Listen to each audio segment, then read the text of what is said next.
We are at Mitzokei Dragot, center of the Dead Sea, up above the Dead Sea, and we're going on a hiking trip with a little bit of rappelling with friendlies.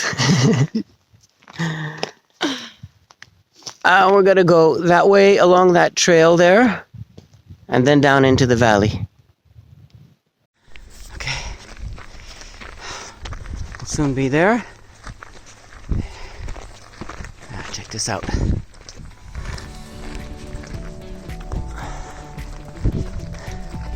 Look at that view. Opening up for us.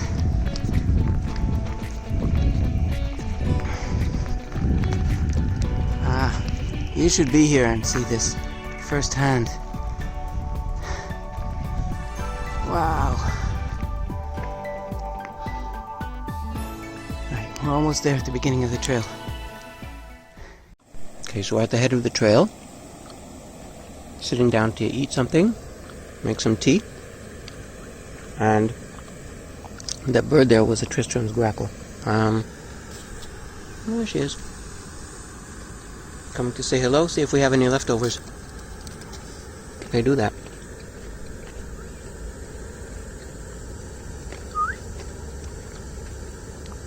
No, she's a little bit shy. There's a black start.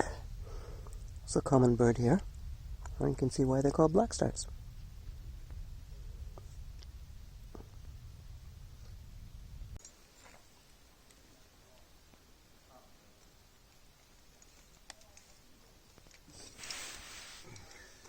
Okay, who's first?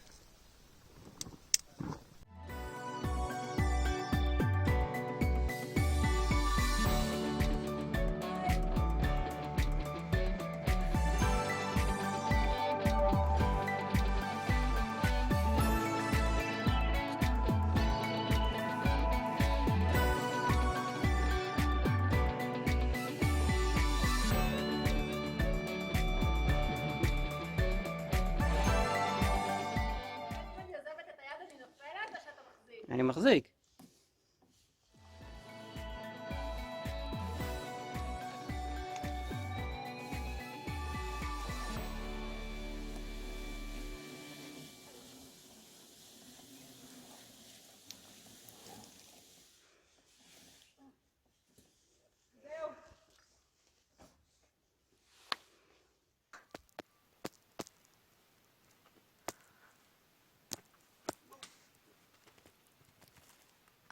Hi, Noga! Hey! Hello! Stop! Do you want to say something? Look at me! Hang on. Rope's turning me around. Okay. Dear people, we are gathered here today. Turn around. To enjoy a great rappelling and hiking trip in the Judean Desert. Because why not? And cut down.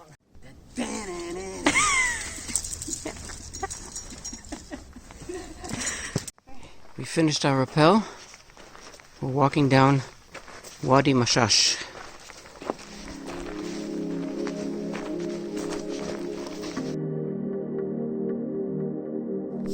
Further down Wadi Mashash, walking on the edge of the cliff here. Wow, look at that. Look at that.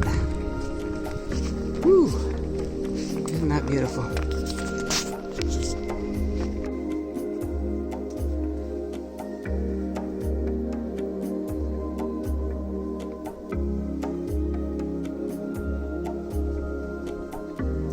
אמרתי לך, זה לגבוהים.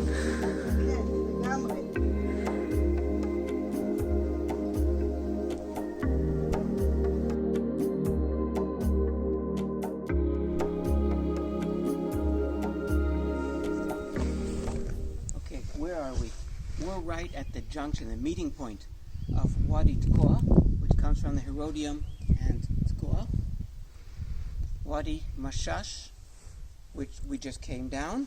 It starts from Bethlehem, the southern tip of Jerusalem, and both of these areas, wadis, meet right here and continue down that way into the gorge of Wadi Darga.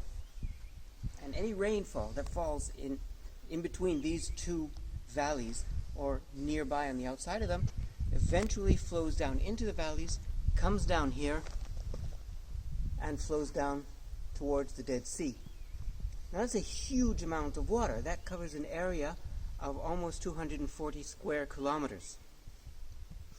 So if you do the math, and I'm not going to do it right now just because it takes a long time, if 10 millimeters of rain, that's 1 centimeter, falls over that whole area, that translates to over 2 million tons of water coming down this valley and into that really narrow gorge, which gets narrower further on. Now, 2 million tons of water, it's a huge number. It's hard to get the concept. How do you get that into your, how do you picture 2 million tons of water? So imagine a football stadium, a soccer stadium, okay? Now fill it with water all the way up to the top. That's about 2 million tons of water, give or take. There's some ibex coming out of the cave. He's coming to say hello. Hello, ibex. We won't hurt you. There they go. Aren't they beautiful?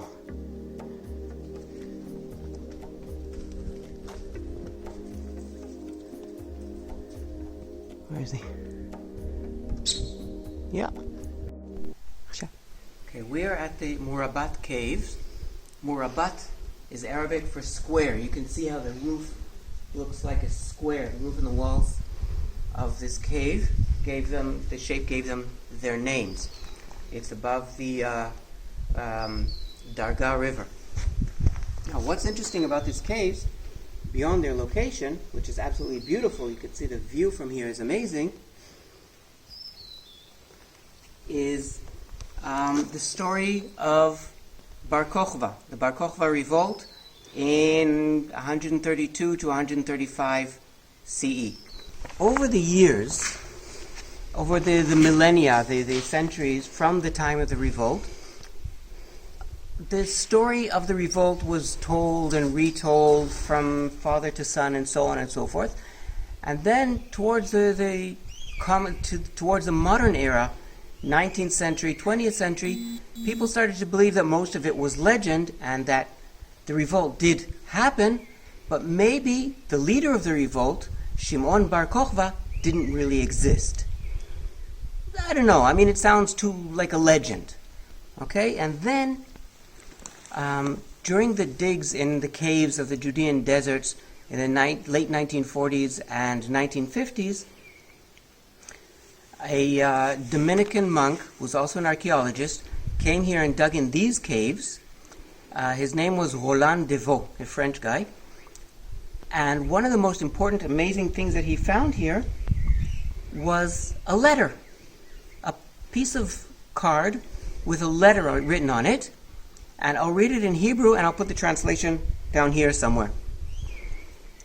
It reads like this, and I'm quoting what was written there. Mishimon ben Kosiba liyeshua ben Galgala shalom. Me'id ani alay tashamayim im yifased min hagalilaim shehetzlechem kol adam ani noten takvalim biraglechem kmo she'asiti leben aflul. Shimon ben Kosiba al nafsho. This is a personal letter written by Shimon Bar Kokhba, whose real name was Shimon ben Kosiba, to one of his commanders, one of his generals. And later on, over the years, more letters of his were found. So this is absolute proof that the guy really did exist. This is a very exciting find. But this was the first example of a letter written by Shimon ben Bar Kokhba.